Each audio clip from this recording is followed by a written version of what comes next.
Terima kasih Datuk. Okey, kita makin banyak soalan, jadi kita ada masa lebih kurang 20 minit. Jadi kita akan cuba menjawab soalan-soalan. Okey, ini soalan ni dia lari sedikit. Ini bukan mengenai vaksin. Ada pertanyaan kepada Dr. Musa. Apa pendapat Datuk tentang ivermectin? Ivermectin ni bukan vaksin, tapi dia untuk rawatan. Ada setengah pihak yang push ataupun beria untuk promote ivermectin. Saya pun pernah bertanya kepada beberapa doktor pakar di Malaysia dan UK tentang ivermectin. Ada beberapa pendapat, ada kontroversi. Datuk sendiri, apa pandangan mengenai ivermectin sebagai rawatan untuk COVID? Ya, terima kasih kepada yang bertanya.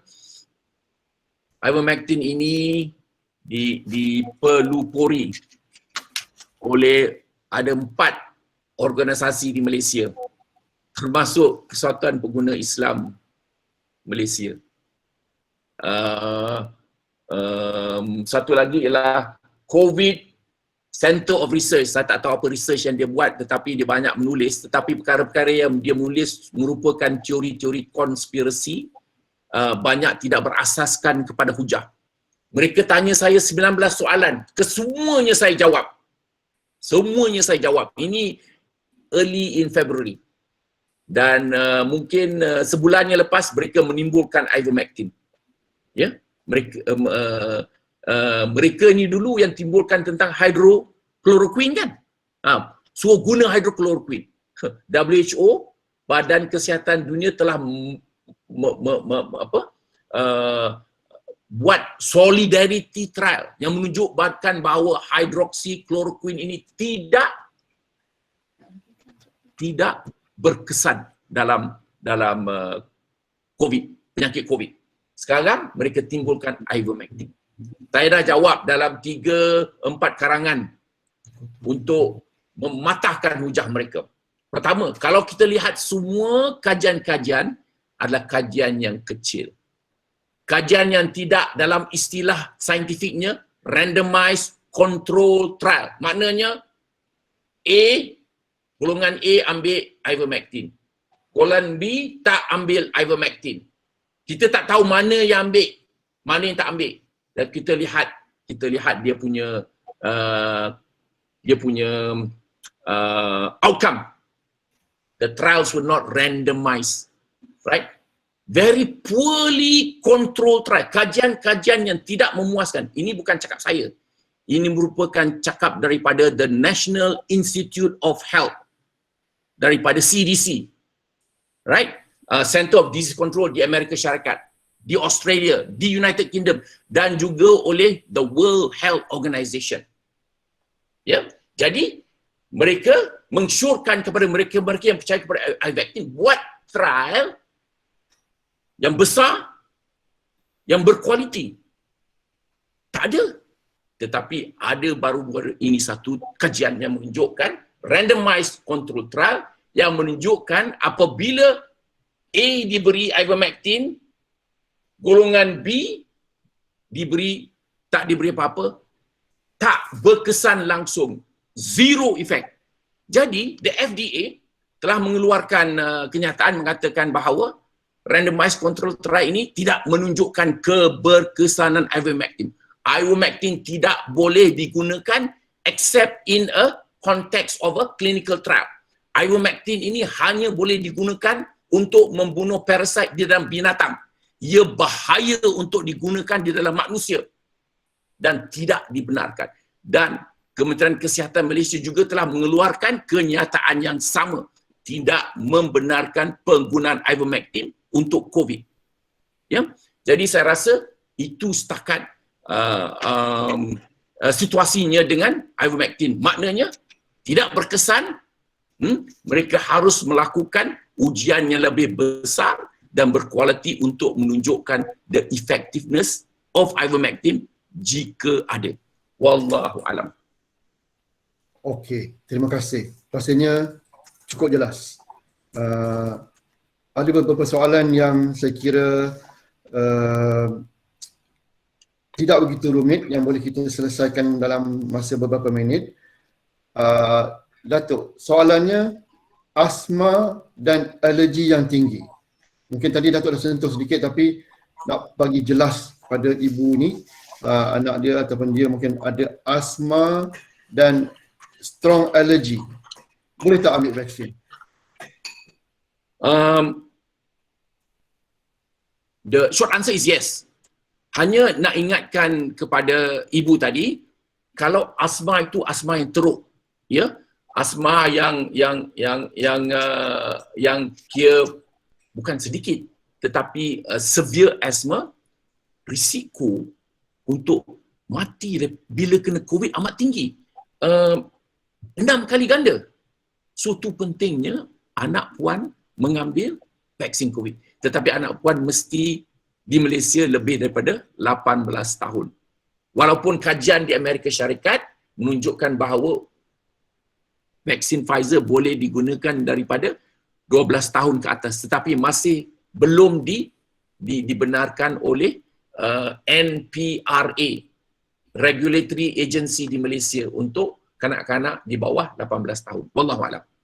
Terima kasih. Lagi satu ada soalan ini yang berkaitan dengan soalan yang awal tadi mengenai pengiktirafan vaksin Sinovac oleh Kerajaan Arab Saudi. Jadi soalan dia bertanya, bolehkah seseorang itu mengambil vaksin 2 kali? Dia dah ambil Sinovac, lepas tu ambil pula Pfizer untuk tujuan boleh pergi haji ataupun umrah. Pandangan Datuk. Okey. Vaksin kombinasi yang kita namakan ini ada 2 trial yang saya tahu. Satu dijalankan di United Kingdom dan satu lagi dijalankan di Sepanyol. Tetapi bukan mengguna Sinovac. Dia guna AstraZeneca, dos kedua dia guna Pfizer. Dan didapati bahawa apabila diberi AstraZeneca, dos kedua Pfizer, maknanya vaksin yang lain, the antibody yang dikeluarkan amat tinggi daripada 2 AstraZeneca dos, kan? Selalu kita bagi, macam kalau you dah ambil AstraZeneca, next dose 12 minggu kan? Kalau you bagi second dose Pfizer, dia punya antibody lagi tinggi. Jadi ini suatu kombinasi yang baik. Tetapi saya tak boleh nak cakap kalau ini berlaku juga dengan Sinovac dos pertama, Pfizer dos kedua. Wallahu a'lam. Sebab tak ada kajian. So satu maklumat yang menarik ya, sebab mungkin dia dapat the benefit of both types of vaccine lah mungkin. Tapi sebenarnya soalan ni dia bertanya kalau maknanya dia dah complete dose dengan Sinovac, lepas tu dia nak pergi haji untuk dia diiktiraf, boleh tak dia pula ambil Pfizer pula lagi? Mungkin pada pandangan saya no harm, tapi pandangan Datuk? Adakah vaksin? Wallahu alam. Tapi ia tidak berasaskan kepada apa kajian, tetapi hanya untuk meluluskan dirinya untuk pergi haji. Wallahu alam. More of logistik lah. Okey. Ini ada satu soalan. Okey, soalan mudah dulu. Bolehkah guna Clorox? Saya baca betul-betul memang Clorox, bukan chloroquine. Clorox yang saya faham, Clorox ni untuk basuh baju lah. Sebagai sanitizer. Yang itu soalan pertama. Soalan kedua, bolehkah kumur-kumur dengan Listerine? Ni mouthwash kalau tak silap, untuk perlindungan daripada jangkitan COVID. Pandangan Datuk. Ini suatu persoalan yang amat baik ni. Pertamanya sebab ia membawa kepada suatu kaedah yang amat penting. Kita sekarang tahu bahawa COVID ini merebak, menular melalui udara, bukan melalui surface. Sebab kita terlalu obses dengan surface, ya. So kita disinfection berjuta-juta ringgit. Kita disinfect classroom kita, kilang kita, office kita. Walhal apa yang patut kita lakukan ialah kita patut bersihkan udara kita. Improve the ventilation. Buka tingkap. Pastikan pengaliran udara yang baik. Kita sepatutnya keluar. Kalau budak-budak di sekolah tu, bilik darjah di luar daripada kelas. Sebab if you're out in the open, risiko transmisi virus adalah 18 kali kurang dibandingkan dalam bilik darjah. Jadi ini suatu pemikiran yang baru. Jadi sekarang ini Kementerian Kesihatan harus mengeluarkan recommendation bagaimana kita boleh memastikan bahawa bilik darjah kita, office kita, kilang kita ini bersih udaranya, ya, dengan airconnya patut diberhentikan ke, buka tingkap ke, create spaces. Ini kita perlukan engineer. Mungkin anda telah pun melihat infografik daripada Kementerian Kesihatan Singapura. Bagaimana cara untuk kilang, office, sekolah-sekolah membetulkan pengaliran udara di indoor spaces. Paling baik. Itu sebab saya punya patient yang datang jumpa saya, dia kata, doktor dah lama tak keluar. Saya kata, kenapa tak keluar? Saya dulu masa bulan 3 Tan Sri Anwar Musa dia tutup semua taman-taman di Kuala Lumpur. Menteri Kanan tutup semua taman-taman. Saya protes. Saya kata, Tan Sri, Datuk Sri, ini konsep yang asas. Taman-taman itu merupakan the least risk. Risiko yang paling kurang. Kita kena benarkan mereka berjalan. Ya, pakai mask, physical distancing, tetapi it is good. Let them hike, let them cycle, let them run, let the children play in the playground. Okay? So penting. Ini pemikiran yang kita harus lebih proaktif. Wallahu a'lam. Ya, Dr. Warren. Okey, terima kasih. Soalan seterusnya ini berbentuk akademik sedikit, tapi kita layan juga soalan ini. Dia tanya mengenai hukum mengambil vaksin ketika pandemik. Adakah daruriyah ataupun hajiyah? Saya sedar kita bukan para ustaz di sini, tapi mungkin Datuk Dr. Musa pernah mendengar perbincangan ini daripada sumber lain. Kalau boleh kongsi, mana dari segi apa yang saya faham, mungkin kedua-duanya adalah wajib. Tapi wajibnya ada di punya kategorinya, daruriyah ataupun essential mungkin, ataupun hajiyah is an obligation. Ada komen, Datuk? Ya, terima kasih. Tunjang kedua di dalam maqasid syariah ataupun the objectives of the syariah ialah hifzul nafs, memelihara nyawa. Ini daruriyah. Kalau kita ingat ayat di dalam surah Al-Maidah ayat 32. Wa man ahyaha faka'inna mahyan nasa jami'ah. Ini yang menjadi inspirasi kepada saya, Dr. Zainab, Dr. Burhan dalam kerja-kerja kita tiap-tiap hari cari pahala ni. Jikalau kamu menyelamatkan satu nyawa, seakan-akan kamu menyelamatkan seluruh umat manusia. Allahu Akbar. Ini daruriyah. Jadi Nabi SAW telah meletakkan suatu piawaian, benchmark, gold standard yang tinggi untuk kita. Ya, kuarantin tu.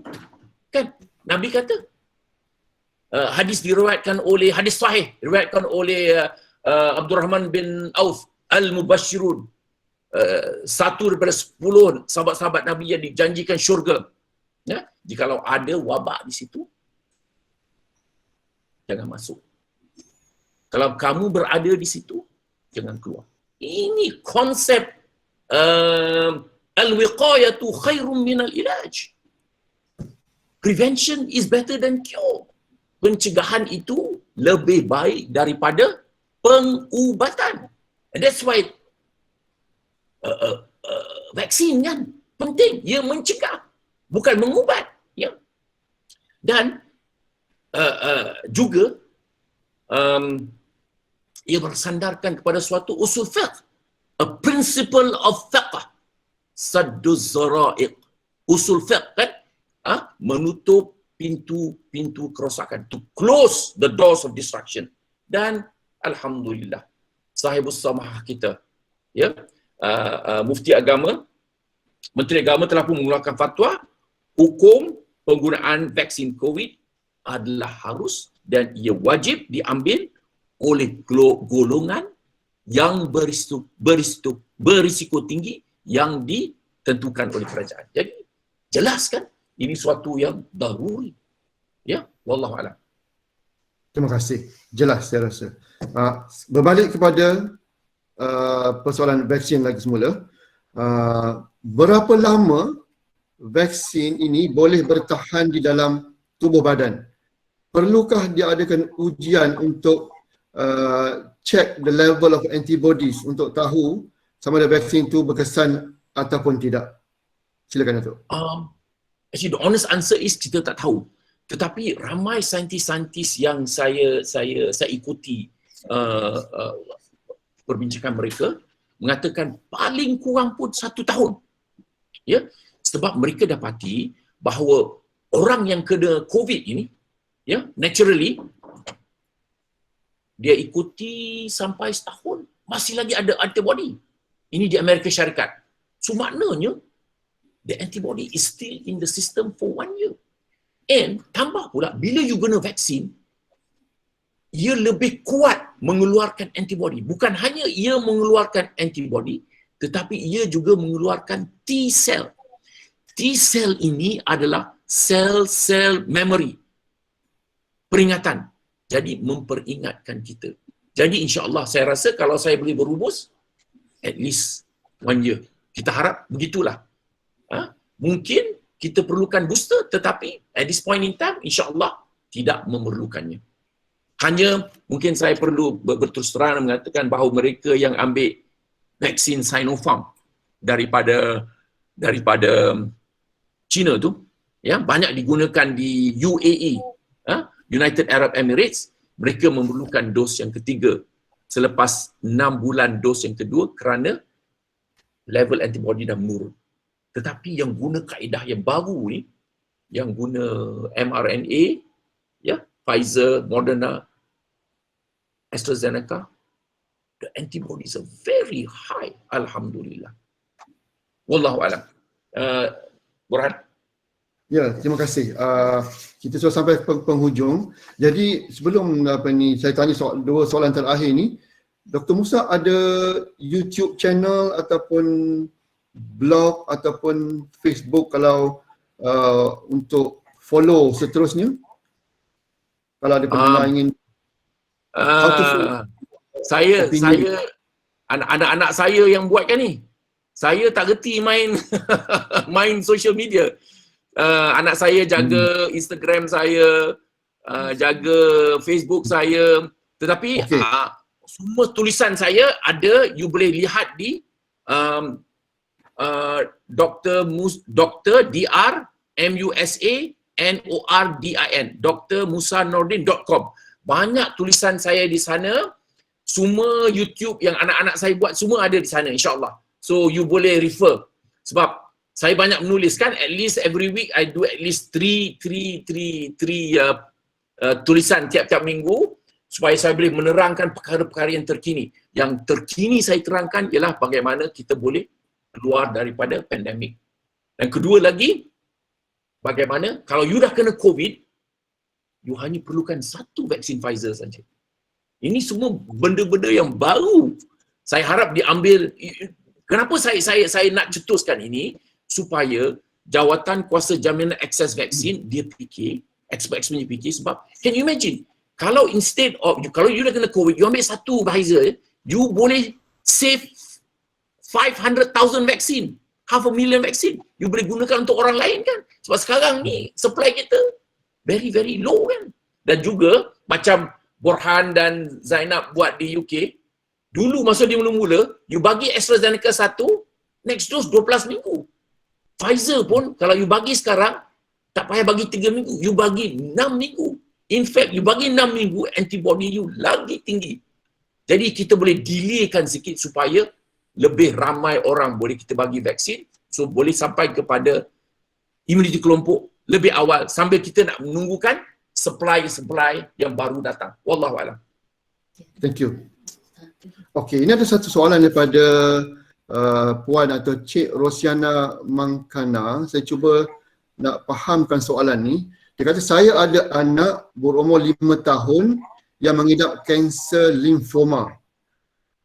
Anak saya sudah habis rawatan kemo April 2020. Saya dapat information bahawa vaksin COVID menggunakan vaksin hidup. Adakah saya boleh mengambil vaksin COVID sekarang? Oh, untuk mak dia. Saya fahamkan soalan ni untuk mak dia. Untuk mak dia sebab anak 5 tahun tak boleh ambil vaksin. Kepada puan, tak ada satu vaksin COVID di mana kumannya hidup. Semuanya inactivated, maknanya tak hidup, ataupun mRNA, ataupun protein, ataupun adenovector. So maknanya anda boleh ambil semua tiga-tiga vaksin kalau perlu. Ya, ia tak hidup, ia tidak akan mengganggu ataupun menjangkiti anak anda. Yakinilah, alhamdulillah. Okey, ada soalan saya kira soalan kreatif ataupun akademik. Dia kata kalau seseorang tu menerima vaksin 3 kali, maknanya maksudnya mungkin 3 dos, apa kesannya? Saya pun tak berapa faham apa tujuan soalan ini, tapi mungkin untuk kepahaman kita, overdose vaksin, is it bad? Is it dangerous? Ini kesilapan manusia lah kan. Ini ada seorang di Amerika Syarikat, dia dapat 6 kali. So kalau 3 kali itu insya-Allah tak adalah, hanya ada kesan sampingan lah. Selalunya the second dose of the Pfizer vaccine, dia lebih sikit kesan sampingan, especially if you are under 55 years old. Okay, you lebih kena lengur-lengur, lebih kena demam, lebih kena pening kepala. Ini saya yakinilah ini bukan kesan sampingan. This is a good thing, menunjukkan bahawa tulang som-som you dan kelenjar you is very very good at mengeluarkan antibody. Wallahualam. Okay, ni we are coming to the second last question. Ada lagi yang tak puas hati dengan tentang golongan anti-vaksin dan apa ni, konspirasi tadi. Dia kata, apakah strategi terbaik untuk membendung golongan anti-vaksin?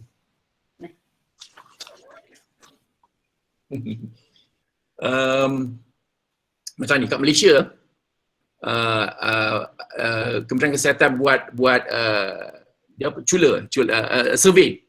Didapati bahawa 67% orang dewasa nak vaksin. Alhamdulillah.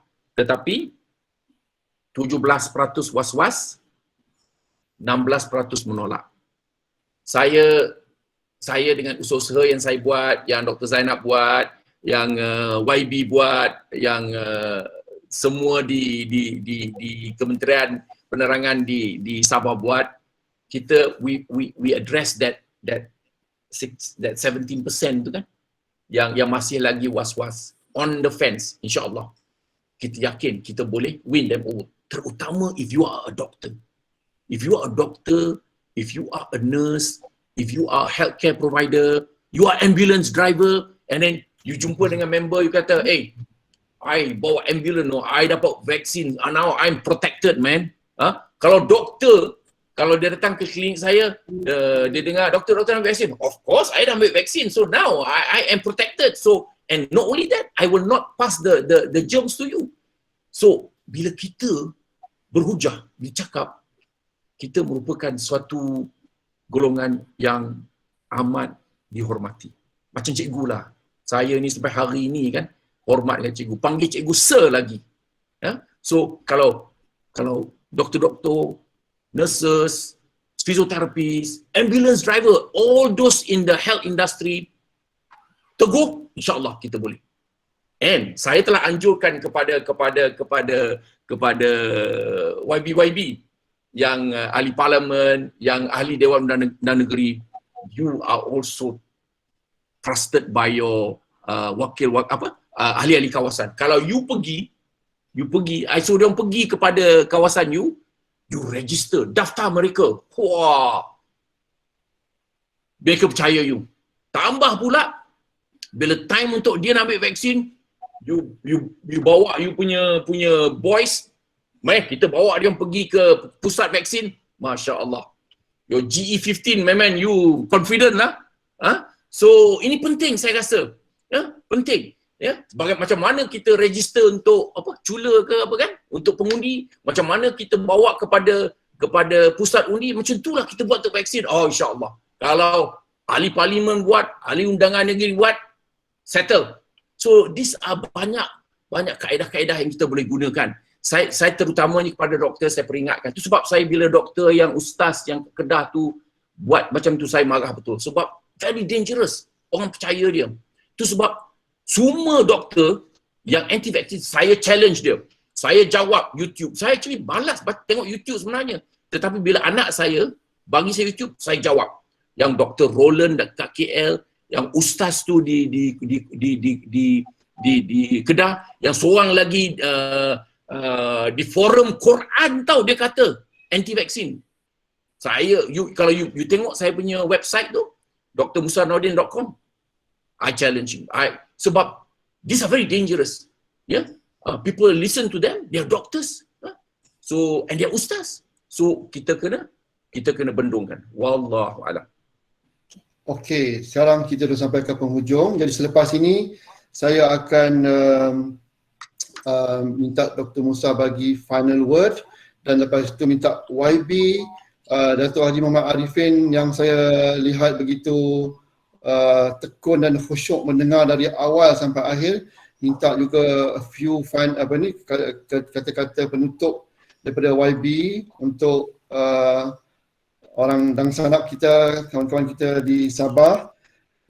Kita ada banyak soalan yang tak dapat dijawab lagi, tapi Dr. Zainab selaku Presiden SNIS menawarkan untuk dihubungi kalau ada barang soalan, kita boleh berhubung dengan Dr. Musa untuk bertanya soalan, dan kita akan cuba jawab orang kata in due course dan dalam masa akan datang. Jadi saya bagi pihak Dr. Zainab dan diri saya sendiri dan juga pihak SIS merasakan sesi ini sangat baik, dan kami berpuas hati dan berterima kasih kepada semua yang terlibat, terutama penceramah kita Dr. Musa, sahabat baik kami. Kami ni sebenarnya angau sudah berkalangan yang boleh muli ke Sabah, jadi dapat jumpa hari ini ramai-ramai bisa ini, jadi bersyukurlah. Jadi sebagai penutup pada hari ini, minta Dr. Musa your final word, pesanan untuk orang-orang Sabah tentang COVID, tentang vaksin ini. Apakah now we are at a low time, kes semakin bertambah dan kita risau dengan SOP, dengan lockdown dan sebenarnya. So your final word, and with that I thank you very much Dr. Musa. Pertama saya ingin mengucap terima kasih kepada orang Sabah kerana menjemput saya untuk bersama dengan saudara dan saudari untuk berkongsi sedikit ilmu, sedikit pengalaman yang tidak seberapa. Saya harap ada kebaikannya, tetapi kita harus berani jati diri. When the going gets tough, the tough gets going. So insyaAllah, macam mana orang Sabah melalui Oktober, that's how we will do it again, because failure is not an option. Kegagalan bukan suatu pilihan untuk kita. Kita mesti menang. Bagaimana kita menang? Pertamanya, Kementerian Kesihatan, Jawatan Kuasa Jaminan Akses Vaksin dan Kerajaan mesti pastikan bahawa find, test, trace, isolation, support, FTTIS ini rapid response. Kenal pasti case, isolate, support, trace, quarantine, penting itu. Keduanya, kita tingkatkan, ramp up what I call warp speed roll out of the vaccine dengan kepimpinan kesihatan. Kepimpinan yang tegas, yang tidak berbelah bagi, itu penting. Itu pimpinan. Dan kita sebagai rakyat, kita mesti mengamalkan 3W, kan? Wear, wash and warn. Kan? 3W. Dan 3S. Kita jauhi, kita elakkan sesak, sempit dan sembang dekat. Mana kita jaga penjarakan fizikal. Ini penting. Tanggungjawab pimpinan, tanggungjawab kita sebagai rakyat, dan insya-Allah baru demikian kita mempraktikkan apa yang kita panggil sebagai the whole of government and the whole of society approach. Dan sama-sama insya-Allah jika ditentukan Allah, kita keluar. We exit this pandemic insya-Allah. Wallahu a'lam. Assalamualaikum warahmatullahi wabarakatuh. Waalaikumsalam warahmatullahi wabarakatuh, Dr. Musa.